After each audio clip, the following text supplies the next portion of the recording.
ആരെങ്കിലും എന്റെ ഉത്ബോധനത്തെ മുഖം തിരിച്ചു കളഞ്ഞാൽ, ഞാൻ പറഞ്ഞതനുസരിച്ച് ജീവിക്കാതിരുന്നാൽ, അവനാണ് ദുനിയാവിൽ കുടുസായ ജീവിതമുള്ളത്. എന്റെ ഉത്ബോധനങ്ങൾ വിശുദ്ധ ഖുർആനിൽ അല്ലാഹു തആല ഒരുപാട് ഉത്ബോധനങ്ങൾ നൽകിയിട്ടുണ്ട്. ആ ഉത്ബോധനങ്ങളോട് മുഴുവനും മുഖം തിരിച്ച് ജീവിക്കുന്നവന് അല്ലാഹു ഖുർആനിൽ പറയുന്നു, ഈ ദുനിയാവിൽ തന്നെയാണ്, ആഖിറത്തിലെ കാര്യമല്ല. ഇവിടെ തന്നെ അവന് കുടുസായ ജീവിതമായിരിക്കും. അവന് മാനസിക സംഘർഷങ്ങൾ ഉണ്ടാകും, അവന് എല്ലാ പ്രയാസങ്ങളും പ്രതിസന്ധികളും ഉണ്ടാകും. അതേസമയം അല്ലാഹു പറയുന്നു, മൻ അമില സ്വാലിഹൻ മിൻ ദക്കറിൻ ഔ ഉൻസാ വഹുവ മുഅ്മിനുൻ, അല്ലാഹുവിൽ വിശ്വാസമർപ്പിച്ചുകൊണ്ട് ഈമാനാകുന്ന ആ വിശ്വാസമുള്ളതോടുകൂടെ ആരൊക്കെ സൽക്രമങ്ങൾ ചെയ്യുന്നു, ഫൽനുഹിയന്നഹു ഹയാത്തൻ തയ്യിബ, അവന് നാം സമാധാനമുള്ള സന്തോഷമുള്ള റാഹത്തുള്ള ജീവിതം സമ്മാനമായി നൽകുമെന്ന് വിശുദ്ധ ഖുർആൻ പറയുന്നു. അപ്പോൾ ആ ഈമാനാണ് നമുക്ക് വേണ്ടത്. അല്ലാഹു തആല ഈമാനെ നിലനിർത്തി തരട്ടെ. വലനജിസിയന്നഹും അജ്റഹും ബിഅഹ്സനി മാ കാനൂ യഅമലൂൻ, നാളെ ആഖിറത്തിൽ അല്ലാഹു തആല അതിന് ഉന്നതമായ പ്രതിഫലം നൽകും. അപ്പോൾ ഇങ്ങനെ ജീവിതം വിശ്വാസത്തിലൂടെ, അല്ലാഹുവിലുള്ള വിശ്വാസം മൂലമാക്കിക്കൊണ്ട് വിജയം കൈവരിച്ച് എത്രയോ മഹാന്മാർ നമ്മുടെ മുമ്പിലുണ്ട്. കഴിഞ്ഞുപോയ മഹാന്മാരൊക്കെ ചിന്തിച്ചു നോക്കിയാൽ അവരൊക്കെ ഈ ഈമാനായിരുന്നു അവരുടെ ആയുധം. അവരൊക്കെ വിജയിച്ചതിന്റെ പിന്നിലുള്ള രഹസ്യവും ഈ ഈമാനായിരുന്നു. മാത്രമല്ല അവർ ചെയ്തിരുന്ന കാര്യങ്ങൾ എന്താണ്? ഇദ്ഫഅ ബില്ലത്തി ഹിയ അഹ്സൻ, ഏത് പ്രശ്നങ്ങൾ വരുന്ന സമയത്തും നല്ലതുകൊണ്ട് അതിനെ പ്രതിരോധിക്കുന്ന സ്വഭാവമായിരുന്നു അവർക്കുണ്ടായിരുന്നത്. മാത്രമല്ല അവരുടെ ജീവിത രീതി എന്തായിരുന്നു? മൻ സലിമൽ മുസ്ലിമു മൻ സലിമൽ മുസ്ലിമൂന മിൻ ലിസാനിഹി വയദിഹി. അൽ മുസ്ലിമു, ആരാണ് മുസ്ലിം? മറ്റുള്ളവർക്ക് ഒരു ബുദ്ധിമുട്ടും നൽകാത്തവർ. അവർക്ക് എപ്പോഴും മാനസിക സന്തോഷമായിരിക്കും. മറ്റുള്ളവരെ വിഷമിപ്പിക്കാതെ, മറ്റുള്ളവർക്ക് പാരപണിയാതെ, മറ്റുള്ളവരെ ദ്രോഹിക്കാതെ ജീവിക്കുന്നവർക്ക് എപ്പോഴും സന്തോഷമായിരിക്കും. മാത്രമല്ല ഹബീബ് സയ്യിദുനാ റസൂലുള്ളാഹി സ്വല്ലല്ലാഹു അലൈഹി വസല്ലം പറയുന്നത് കാണാം, ഇന്നല്ലാഹ അമറനി അൻ അസ്ല മൻ ഖതഅനി, എന്നോട് ബന്ധം പുലർത്താതെ എന്നോട് പിണങ്ങി നിൽക്കുന്നവരുമായി ബന്ധം പുലർത്താൻ അള്ളാഹു എന്നോട് കൽപ്പിച്ചിട്ടുണ്ട്. ഇന്നല്ലാഹ അമറനി, അള്ളാഹു തആല എന്നോട് കൽപ്പിച്ചിട്ടുണ്ട്, അൻ അസ്ല മൻ ഖതഅനി. ഇതാരാണ്? റസൂലുള്ളാഹിനോടല്ലല്ലോ പറയുന്നത്, ആ റസൂലുള്ളാഹിന്റെ ഉമ്മത്താകുന്ന നമ്മോടാണ് പറയുന്നത്. അള്ളാഹുവിന്റെ കൽപ്പനയാണ്, അൻ അസ്ല മൻ ഖതഅനി, എന്നോട് പിണങ്ങി നിൽക്കുന്നവരുമായി ഞാൻ നല്ല ബന്ധത്തിലാവണം. മാത്രമല്ല അൻ അഫുവ അമ്മൻ ദലമനി, എന്നോട് അക്രമം കാണിച്ചവരോട്, എന്നോട് പ്രയാസമുണ്ടാക്കിയവരോടൊക്കെ വിട്ടുവീഴ്ച ചെയ്തു കൊടുക്കാൻ അല്ലാഹു എന്നോട് കൽപ്പിച്ചിട്ടുണ്ട്. വഅൻ ഉതിയ മൻ ഹറമനി, ഞാനൊരു 500 രൂപ കടം ചോദിച്ചപ്പോൾ അത് തരാൻ വൈമനസ്യം കാണിച്ചവന് എന്നോട് തിരിച്ചു ചോദിച്ചാൽ കൊടുക്കാൻ വേണ്ടി എന്നോട് അല്ലാഹു തആല കൽപ്പിച്ചിട്ടുണ്ട്. അതുപോലെ മറ്റൊരു ആയത്തിൽ അല്ലാഹു പറയുന്നു, വൽ ഖാലിമീനൽ ഗൈള വൽ ആഫീന അനിൻ നാസ്. ഇതൊക്കെയാണ് സഹോദരന്മാരെ വിശ്വാസവും അതുപോലെ സ്നേഹവും സമാധാനവും ഉണ്ടാവാനുള്ള കാരണം. ഇത്തരം ആളുകൾക്ക്, ഇങ്ങനെ ജീവിക്കുന്ന ആളുകൾക്ക് വിശ്വാസം രൂഢമൂലമാക്കിക്കൊണ്ട് പാവപ്പെട്ടവരെ സഹായിച്ചുകൊണ്ട് മറ്റുള്ളവരെ ബുദ്ധിമുട്ടിക്കാതെ, ഇങ്ങോട്ട് തരാത്തവർക്ക് അങ്ങോട്ട് കൊടുത്തുകൊണ്ട്, ഇങ്ങോട്ട് പിണങ്ങിയവരോട് അങ്ങോട്ട് സംസാരിച്ചുകൊണ്ട് നല്ല ജീവിതം നയിക്കുന്നവർക്കുള്ള ഗുണമെന്താണ്? ഫീ മഖഅദി സിദ്ഖിൻ ഇൻദ മലീകിൻ മുഖ്തദിർ.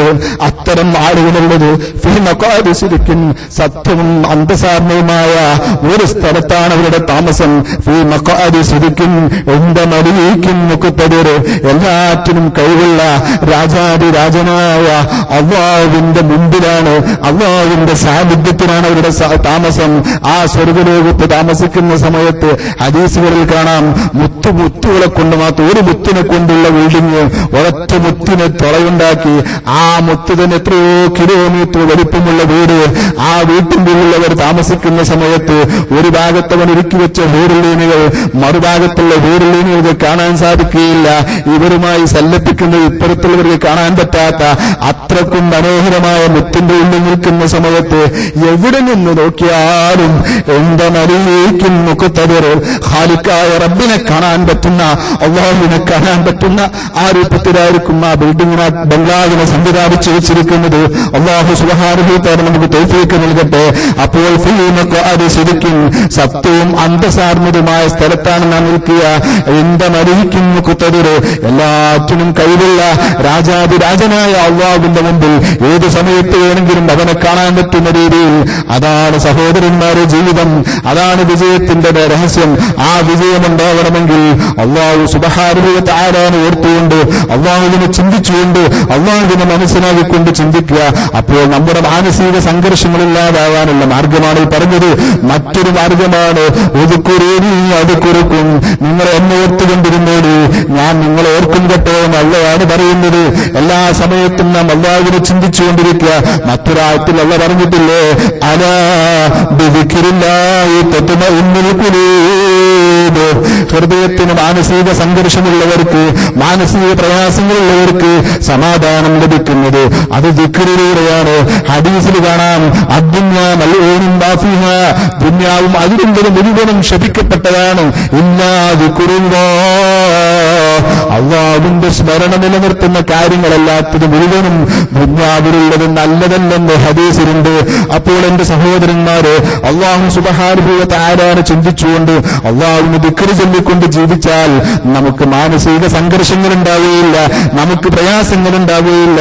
മാത്രമല്ല, പൂർവീകന്മാരുടെ ചരിത്രങ്ങൾ ചിന്തിച്ചു നോക്കുമ്പോൾ അല്ലാഹു തആല ഖുർആനിൽ പറഞ്ഞിട്ടുണ്ട്, അം ഹസിബതും അൻ തദ്ഖുലു ജന്നത വലമ്മാ യഅതികും മസലുൽ ലദീന ഖലൂ മിൻ ഖബലികും മസ്സതുഹുൽ ബഅസാഉ വദ്ദറാഉ വസുൽസിലൂ.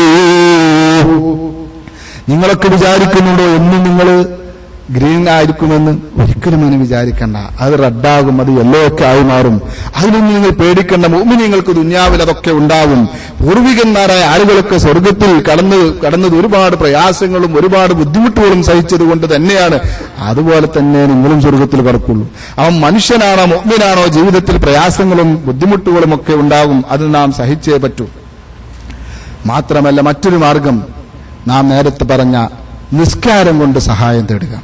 യാ അയ്യുഹല്ലദീന ആമനൂ, സത്യവിശ്വാസികളെ, ഇസ്തഈനൂ ബിസ്സബ്രി വസ്സലാത്തി, നിങ്ങൾ നിസ്കാരം കൊണ്ടും ക്ഷമ കൊണ്ടും അള്ളാഹുവിനോട് സഹായം തേടൂ. അപ്പൊ നിസ്കരിക്കുക. ആ മെഹറാജിന്റെ രാത്രിയിൽ അള്ളാഹു സുബ്ഹാനഹു വ തആല നബി സല്ലല്ലാഹു അലൈഹി വസല്ലമ തങ്ങൾക്ക് സമ്മാനമായി നൽകിയ, ഉമ്മത്തിന് സമ്മാനമായി ലഭിച്ച ആദി നിസ്കാരം. ഈ നിസ്കാരം കൊണ്ട് എന്ത് ചെയ്യുക? സഹായം തേടുക. അത് ഏറ്റവും വലിയ സമാധാനമുണ്ടാവുന്ന കാര്യമാണ്. ബഹുമാനപ്പെട്ട നബി സല്ലല്ലാഹു നിങ്ങൾ പറഞ്ഞത് കാണാമല്ലോ, വല്ല വിഷമവും നേരിട്ടാൽ ഹിദാ ഹസബഹു അംറുൻ ഖാല അരിഹ്നാ ബിസ്സലാത്തി യാ ബിലാൽ. വല്ല വിഷമവും മനസ്സിലുണ്ടെങ്കിൽ നമ്മളൊന്ന് നിസ്കരിച്ചാൽ എന്താകും? അതിന് റാഹത്തുണ്ടാവും. നമുക്ക് നേരെ തിരിച്ചായിരിക്കും. വിഷമമുള്ളപ്പോൾ നിസ്കരിച്ചാൽ അങ്ങനെ തന്നെ കഴിയൂല നമുക്ക്. പക്ഷേ ഹബീബ് സയ്യിദുനാ റസൂലുള്ളാഹി സ്വല്ലല്ലാഹു അലൈഹി വസല്ലം പറയുന്നു, നിങ്ങൾ നിസ്കരിച്ചോളി വിഷമമുണ്ടാകുന്ന സമയത്ത്. കാരണം എന്താണ്? അല്ലാഹു അക്ബർ, അല്ലാഹു അക്ബർ. ഇതാണല്ലോ അതിലുള്ള എല്ലാ അങ്ങോട്ടും ഇങ്ങോട്ടും പോകുമ്പോഴൊക്കെ പറയുന്ന മുദ്രാവാക്യം. ഈ അല്ലാഹു അക്ബർ, അള്ളയാണ് വലുത് എന്ന ആ ചിന്ത നമ്മുടെ മനസ്സിലുണ്ടായാൽ ഒരുവിധം പ്രശ്നങ്ങൾക്കൊക്കെ അത് പരിഹാരമാകുന്നതാണ്. അതുപോലെ ക്ഷമ കൊണ്ടും നിങ്ങൾ സഹായം തേടുക. മാത്രമല്ല, അല്ലാഹു സുബ്ഹാനഹു വ തആലയെ കുറിച്ചുള്ള വിശ്വാസം. ബഹുമാനപ്പെട്ട ഇബ്രാഹിം നബി അലൈഹി സ്വലാത്തു വസ്സലാം നരകത്തെ തീയിലേക്ക് വലിച്ചെറിഞ്ഞപ്പോൾ അവിടുന്ന് പറഞ്ഞതെന്താണ്? ഹസ്ബുനല്ലാഹു വ നിഅമൽ വക്കീൽ, അല്ല മതി നമുക്ക് എന്നുള്ള മുദ്രാവാക്യമായിരുന്നല്ലോ. ബഹുമാനപ്പെട്ട നബി സല്ലല്ലാഹു അലൈഹി വസല്ലമ തങ്ങളോട് ശത്രുക്കളെല്ലാവരും നിങ്ങൾക്കെതിരെ സംഘടിച്ചിരിക്കുന്നു എന്ന് പറഞ്ഞ് ഭീഷണിപ്പെടുത്തിയപ്പോൾ ബഹുമാനപ്പെട്ട സ്വഹാബത്ത് പറഞ്ഞതെന്താണ്? ഹസ്ബുനല്ലാഹു വ നിഅമൽ വക്കീൽ, ഹസ്ബുനല്ലാഹ്, ഞങ്ങൾക്ക് അല്ല മതി കേട്ടോ. ഞങ്ങൾ നിങ്ങൾ പേടിക്കുന്നവരല്ല, ഞങ്ങൾക്ക് അല്ല മതി. വനിഅമൽ വക്കീൽ, എല്ലാ പ്രശ്നങ്ങളും കാര്യങ്ങളും ഏൽപ്പിക്കാൻ പറ്റിയവൻ അല്ലാഹുവാണ്. അതുകൊണ്ട് ഞങ്ങൾക്ക് അല്ല മതി എന്ന് പറഞ്ഞപ്പോൾ എന്താണ് അവരുടെ സ്വഹാബത്തിന്റെ മനസ്സിൽ വിശ്വാസമുണ്ടായപ്പോൾ ഇങ്ങനത്തെ വിഷമങ്ങളും പ്രയാസങ്ങളും ഒക്കെ നേരിടുന്ന സമയത്ത് സ്വഹാബത്ത് ചൊല്ലിയിരുന്ന ദിക്റാണ് ഹസ്ബുനല്ലാഹു വ നിഅമൽ വക്കീൽ. എന്താണ് ഉണ്ടായ നേട്ടം? അവർക്ക് തിരിച്ചു പോകാൻ കഴിഞ്ഞു. പ്രവാസികളായ നമുക്കും തിരിച്ചു പോകണം. നാമും തിരിച്ചു പോകുന്ന സമയത്ത് ഒരുപാട് അനുഗ്രഹങ്ങളും ഒരുപാട് അല്ലാഹുവിന്റെ ഔദാര്യങ്ങളുമായിട്ടാണ് അവർ തിരിച്ചുപോയത്. ലം യംസസുഹും സൂ, അവർക്കൊരു പ്രയാസങ്ങളും നേരിട്ടില്ല. തിരിച്ചു വരുന്നതുവരേക്കും അവർക്കൊരു പ്രയാസവും നേരിട്ടില്ല. കാരണം എന്താണ്? ഹസ്ബുനല്ലാഹു വ നിഅമൽ വക്കീൽ. നാം മിഅ്റാജിന്റെ വിഷയമാണല്ലോ, അതിലാണ് ഇങ്ങനെയൊക്കെ പറഞ്ഞു പോകുന്നത്. ബഹുമാനപ്പെട്ട നബി സല്ലല്ലാഹു അലൈഹി വസല്ലം തങ്ങൾ മിഅ്റാജിന്റെ രാത്രിയിൽ ഓരോ ആകാശത്തിലും പല നബിമാരെയും കണ്ടിരുന്നു. പല മഹാന്മാരെയും പല നബിമാരെയും കണ്ടു. അക്കൂട്ടത്തിൽ മഹാനായ ഖലീലുല്ലാഹി ഇബ്രാഹിം നബി അലൈഹി സ്വലാത്തു വസ്സലാമിനെ കണ്ടു. മഹാനവർ ഇങ്ങനെ അവിടെ ചാരിയിരിക്കുകയാണ്. നല്ല ആൾക്ക് സ്വീകരിച്ചു, ദുആ ചെയ്തു. എന്നിട്ട് പറഞ്ഞു, പ്രിയപ്പെട്ട മകൻ മുഹമ്മദ്, നിങ്ങൾ നിങ്ങളുടെ ഉമ്മത്തിനോട് എന്റെ ഒരു സലാം പറയണം. ആലോചിച്ചു നോക്കൂ, നിങ്ങളുടെ ഉമ്മത്തിനോട് എന്റെ ഒരു സലാം പറയണമെന്ന് ബഹുമാനപ്പെട്ട ഖലീലുല്ലാഹി ഇബ്രാഹിം നബി അലൈഹി സ്വലാത്തു വസ്സലാം പറഞ്ഞു. എന്നിട്ടോ ഈ സലാം പറഞ്ഞതിന് ശേഷം നിങ്ങൾ നിങ്ങളുടെ ഉമ്മത്തിനോട് പറഞ്ഞു കൊടുക്കണം, ഞാൻ നേരിട്ട് കണ്ടൊരു കാര്യം, ഞാൻ നേരിട്ട് മനസ്സിലാക്കിയ ഒരു കാര്യം, ഇന്നൽ ജന്നത്തെ തയ്യിബത്തുൻ ദുർബത്തുഹാ വഅദ്ബുന്നാഉഹാ. സ്വർഗം എന്ന് പറയുന്നത് അതിന്റെ മണ്ണ് ഫലപുഷ്ടിയുള്ള മണ്ണാണ്. അതിലുള്ള വെള്ളം, ആ വെള്ളം നനച്ചാൽ എന്ത് വസ്തു മുളച്ചു പൊന്തുന്ന ഒരു വെള്ളമാണ് എവിടെയുള്ളത്. ഇനി അവിടെ നട്ടുപിടിപ്പിക്കാൻ പറ്റിയ ചെടി എന്താണ്? وإن غراسها سبحان الله والحمد لله ولا إله إلا الله والله أكبر ولا حول ولا قوة إلا بالله العلي العظيم എന്ന് പറയുന്ന ദിക്റാണ് അവിടെ നട്ടുപിടിപ്പിക്കാൻ പറ്റിയ ചെടി.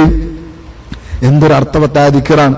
ഈ പ്രതിസന്ധി ഘട്ടങ്ങളിൽ സുബ്ഹാനല്ലാഹ് വൽഹംദുലില്ലാഹ് വലാ ഇലാഹ ഇല്ലല്ലാഹ് വല്ലാഹു അക്ബർ വലാ ഹൗല വലാ ഖുവത ഇല്ലാ ബില്ലാഹിൽ അലിയ്യിൽ അലീം. ഈ ദിക്റിനെ മറികടക്കാൻ കഴിയുന്ന എന്ത് റെഡ് കാർഡാണുള്ളത് സഹോദരന്മാരെ? ഒന്നുമില്ല. അപ്പം ബഹുമാനപ്പെട്ട ഖലീലുല്ലാഹി ഇബ്രാഹിം നബി അലൈഹി സ്വലാത്തു വസ്സലാം പഠിപ്പിച്ചു തന്ന ഈ ദിക്റ്, അതുപോലെ ഹസ്ബുനല്ലാഹു വ നിഅമൽ വക്കീൽ എന്ന് പോലുള്ള ദിക്റുകളൊക്കെ എന്താണ് നാം എപ്പോഴും ജീവിതത്തിൽ പകർത്തുക. അതോടൊപ്പം ഞാൻ നേരത്തെ പറഞ്ഞതുപോലെ എന്തെങ്കിലും ഒരു വിഷമങ്ങൾ ഉണ്ടാവുന്ന സമയത്ത് അതെല്ലാം കൂടെ തലയിൽ കയറ്റി നടക്കാതിരിക്കുക. ബഹുമാനപ്പെട്ട നബി സല്ലല്ലാഹു അലൈഹി വസല്ലം തങ്ങൾ പറഞ്ഞ ഹദീസാണ്, വറള ബിമാ ഖസമല്ലാഹു ലക തകുൻ അഗ്നന്നാസ്. അല്ലാഹു തആല നിങ്ങൾക്ക് തന്നതുകൊണ്ട് നിങ്ങൾ തൃപ്തിപ്പെടുക. അല്ലാഹു നിങ്ങൾക്ക് ഇഷ്ടപ്പെട്ട് തന്നതുകൊണ്ട് നിങ്ങൾ തൃപ്തിപ്പെട്ടാൽ തകുൻ അഗ്നന്നാസ്, ലോകത്തെ ഏറ്റവും വലിയ ഐശ്വര്യവാൻ നിങ്ങളാകുമെന്ന് അല്ലാഹു സുബ്ഹാനഹു വ തആല പറഞ്ഞിട്ടുണ്ട്. ഈ അടിസ്ഥാനത്തിൽ ബഹുമാനപ്പെട്ട ഇമാം ഷാഫി റളിയല്ലാഹു അൻഹു ചൊല്ലിയ ഒരു ബൈത്താണ്,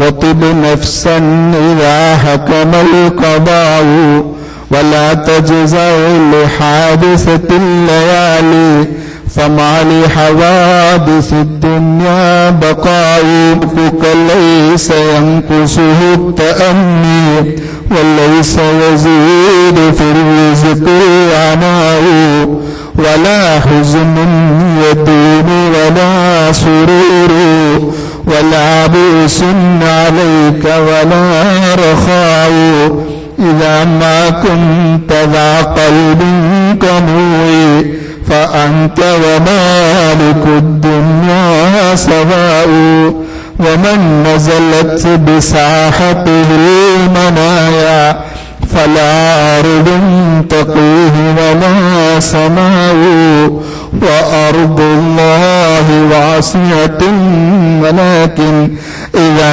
نزل القضاء ضاق الفضاء دع الأيام تهدر كل حين فما يغني عن الموت الدواء. അല്ലാഹു തആല ഇമാം ഷാഫി റളിയല്ലാഹു അൻഹു സ്ഥാനം വർദ്ധിപ്പിച്ചു കൊടുക്കട്ടെ. ആ മഹാനവരുടെ ബറക്കത്തുകൊണ്ട് നമ്മുടെ പാപങ്ങളും പ്രയാസങ്ങളും അല്ലാഹു തആല തീർത്തു തരട്ടെ. ദഅഇൽ അയ്യാമ തഫഅലു മാ തശാഉ. നിങ്ങൾ ദിനങ്ങളെ എന്ത് ചെയ്യുക? വിട്ടേച്ചു കളയുക. അതുദ്ദേശിക്കുന്ന ചെയ്തികളുമായി അതിനെ വിട്ടേച്ചു കളയുക. വത്തിബ് നഫ്സൻ ഇദാ ഹകമൽ ഖളാഉ. എന്ത് വിധി വന്നാലും നീ മനസ്സ് ശാന്തമായവനാവുക. ഇത് ഒന്നാമത്തെ തത്വമാണ്. മനസ്സിനെ ഫ്രീ ആക്കി വിടുക, അതിനെ മനസ്സിൽ കയറ്റാതിരിക്കുക. എന്ത് വന്നാലും അത് നമ്മുടെ ചെവിയിലൂടെ കേട്ട് മറ്റേ ചെവിയിലൂടെ പുറത്തുവിട്. ഈ മനസ്സ് എപ്പോഴും കാലിയാക്കുക, മനസ്സിലൊന്നുമില്ലാതിരിക്കുക. വലാ തജ്സഉ ഹാദിസത്തിൽ ലയാലി. രാത്രിയിലുണ്ടാകുന്ന ആപത്തുകളിൽ, അഥവാ ഇന്നലെ രാത്രി അവർക്ക് കൂടി തീരുമാനിച്ചൊരു തീരുമാനം രാവിലെ പത്രത്തിൽ വന്നു, അതിന്റെ പേര് നിങ്ങൾ എന്ത് ചെയ്യണ്ട, വിഷമിക്കേണ്ടെന്ന് ആവശ്യമില്ല. കാരണം ഫമാലി ഹവാദിസി ദുനിയാ ബഖാഉ. ഭൗതിക ലോകത്തുണ്ടാവുന്ന ഒരു തീരുമാനത്തിനും നിലനിൽപ്പില്ല. ഇന്നൊന്ന് വന്നാൽ നാളെ വേറൊരു തീരുമാനം വരും എന്ന് ഉറച്ചു വിശ്വസിച്ചോ, നീ അതുകൊണ്ട് ബേജാറാവേണ്ടതില്ല. വകുൻ റജുലൻ അലൽ അഹ്വാലി ജലിദ, എന്ത് ഭീഷണമായ തീരുമാനങ്ങൾ ഉണ്ടായാലും നീ എന്താവുക, ഒരു പക്വമതിയായ ആളായി മാറുക, പതറാത്തവനാവുക. വശീലത്തുക സമാഹത്ത് വൽ വഫാവു, നിന്റെ സ്വഭാവം എന്താവട്ടെ, സമാഹത്ത് നല്ല സ്വഭാവം, വിട്ടുവീഴ്ചയും ക്ഷമയും, വൽ വഫാവു കർത്തവ്യ നിർവഹണമുള്ളവരുമാകട്ടെ.